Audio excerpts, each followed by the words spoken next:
तो hi friends, welcome है आप सभी का। नमस्ते, जोहार। देखिए, आप लोग सेमेस्टर 7 का सिलेबस हमसे पूछ रहे हैं ना, तो सेमेस्टर 7 में पहुंच गए हैं। और अब हमसे सिलेबस पूछना नहीं चाहिए आपको, क्योंकि आप देखा जाए तो हमसे भी सीनियर हो चुके हैं। हम तो सेमेस्टर 6 तक ही पढ़े थे ग्रेजुएशन में, बट आप सेमेस्टर 7 और 8 कंप्लीट करने वाले हैं। तो सेमेस्टर 7 और 8 को रिसर्च कहा जाता है, रिसर्च ईयर। ठीक है, तो रिसर्च ईयर में आप पहुंच गए हैं। और इसमें जो है आपको फ़ायदा मिलने वाला है कि आपका पीजी, यानी कि अगर आप एमए, एमकॉम या एमएससी करने वाले हैं तो वो आपका 1 साल का हो जाएगा। ठीक है, और यदि आप बीएड करने वाले हैं तो वो भी आपका 1 साल का हो जाएगा। ये इसका फ़ायदा है। ठीक है, और बात आती है सेमेस्टर 7 का सिलेबस का, तो मैं इस वीडियो में बताने वाला हूँ सेमेस्टर 7 का सिलेबस। रांची यूनिवर्सिटी एनपीयू दोनों के काम में आएगा। हालांकि एनपीयू वाला अभी सेमेस्टर 5 में पहुँचे ही हैं। ठीक है, उन लोग को टाइम लगेगा आने में। चलिए, तो सिलेबस बता रहा हूँ। और आप लोग का क्लास मैं कुछ चुनिंदा सब्जेक्ट का ही क्लास लूँगा, जैसे कि हिस्ट्री हो गया, एक पॉलिटिकल हो गया, एक हिंदी हो गया, ठीक, एक इंग्लिश हो गया, एक ज्योग्राफी, और शायद कॉमर्स। बाकी कंटेंट ऐप पे सबका लगभग लगभग दे दूँगा। ठीक है, चलिए मैं सिलेबस सबका बता देता हूँ। BA, BCom, BSc. तो सबसे पहले गूगल आना है। ठीक, गूगल में सर्च कर लेना है आपको रांची यूनिवर्सिटी। सर्च करने के बाद यहाँ पे बहुत सारा वेब पेज आएगा, आपको इस पर क्लिक करना है। किस पे? इस पे, रांची यूनिवर्सिटी। ठीक, नहीं, इस पर क्लिक करना है, रांची यूनिवर्सिटी का होम पेज। ठीक, official website of Ranchi university लिखा होगा, इस पर आपको आ जाना है।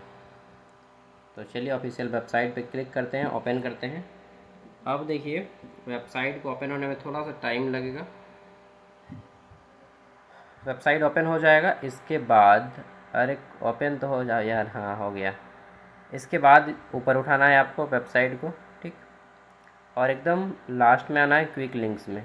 यहाँ पे आपको देखने को मिलता है NEP 2020, ये FYUGP NEP 2020 ये मिल रहा है देखने को। आपको इसी पे जस्ट क्लिक करना है।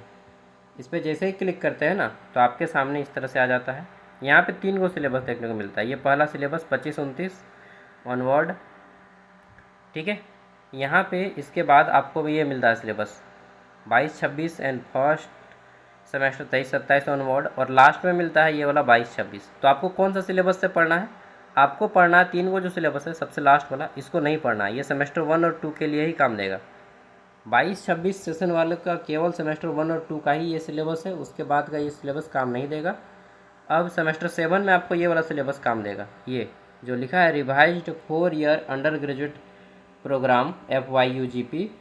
ठीक, implemented from third semester of academic semester session 22-26, यानी कि जो सेशन 22-26 है, सेमेस्टर 3 से सेमेस्टर 8 तक यही सिलेबस काम देगा। और 23-27 और 24-28 वालों के लिए भी यही काम देगा सब।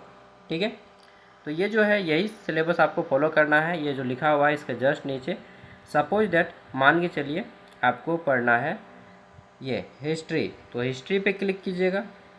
आप किसी भी सब्जेक्ट को पढ़ना चाहते हैं वो आपके डिपेंड है। तो यहाँ पे मैं हिस्ट्री को दिखा रहा हूँ, जैसे कि सेमेस्टर 7 में आना है ना, तो यहाँ पे ऊपर उठाइएगा, सेमेस्टर 7 देखिए, सेमेस्टर 6, सेमेस्टर 7, ये मिल गया सेमेस्टर 7। इसमें क्या क्या रहेगा? तो आपका सब का मेजर पेपर 16 रहेगा एक, ठीक, 17 रहेगा, मेजर पेपर 18, मेजर पेपर 19, सब का रहेगा ये 4 गो मेजर पेपर, 1 2 3 4 गो मेजर पेपर रहेगा और एक माइनर पेपर रहेगा। पेज नंबर इधर देख लीजिएगा कि कितना पेज नंबर में आपको मिलेगा। एक बार मैं दिखा देता हूँ कि क्या क्या सब्जेक्ट रहेगा। तो टोटल मात्र आपके 5 ही सब्जेक्ट रहेंगे ये सेमेस्टर 7 में, 6-7। देखिए, ये रहेगा आपका मेजर पेपर 16 सब का, जितना भी है major paper, BA BCom BSc सब का मेजर पेपर 16, 17, 18, 19, 4 को रहेगा मेजर पेपर। एक रहेगा minor paper, minor from discipline 1। ठीक है, तो ये मेजर पेपर आपने देख लेना है यहाँ से। ठीक है, जैसे मैं दिखा दे रहा हूँ एक बार। और माइनर पेपर भी कहाँ पे मिलेगा, सब सब्जेक्ट का इसी तरह से मिलेगा।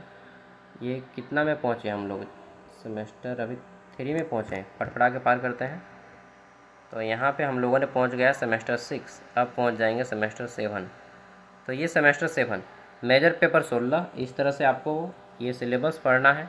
ठीक, सभी का देख लीजिएगा, बीकॉम का भी यही रहेगा और बीएससी का भी ऐसा ही। बीएससी वालों में आपका जो है प्रैक्टिकल भी रहेगा। ठीक, ये मेजर पेपर सेमेस्टर 7 यहाँ पे कंप्लीट हो जाता है 19 तक। ठीक, ये मेजर पेपर 19 तक। माइनर पेपर कहाँ खोजिएगा, तो माइनर पेपर मान लीजिए कोई हिस्ट्री माइनर रखें तो आपको लास्ट में आना है, एकदम लास्ट में, ठीक है। तो माइनर पेपर सेमेस्टर 7 का ये देखिए यहाँ पे लास्ट में है, माइनर पेपर जो लोग हिस्ट्री रखें उनका, ठीक। तो माइनर पेपर अगर कोई पॉलिटिकल साइंस रखें तो पॉलिटिकल साइंस वाले सेक्शन पे जाइएगा और सबसे लास्ट में जाइएगा। अगर कोई मान लीजिए माइनर पेपर फिजिक्स रखे हैं तो फिजिक्स में जाइएगा और सबसे लास्ट में जाइएगा, और यदि मेजर पेपर है तब तो ऊपर में मिलेगा, समझ रहे हैं। कॉमर्स वालों का सब एक ही जगह पे मिल जाएगा, ठीक है।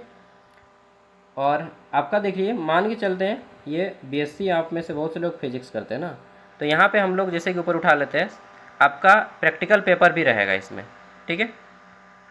जैसे सेमेस्टर 7 है, फिजिक्स केमिस्ट्री मतलब जितने भी प्रैक्टिकल सब्जेक्ट हैं सब के लिए ये आपका मेजर पेपर 16, 17, 18, ठीक, और 19 4 को रहेगा, और एक माइनर पेपर रहेगा, सबका इसी तरह से रहेगा।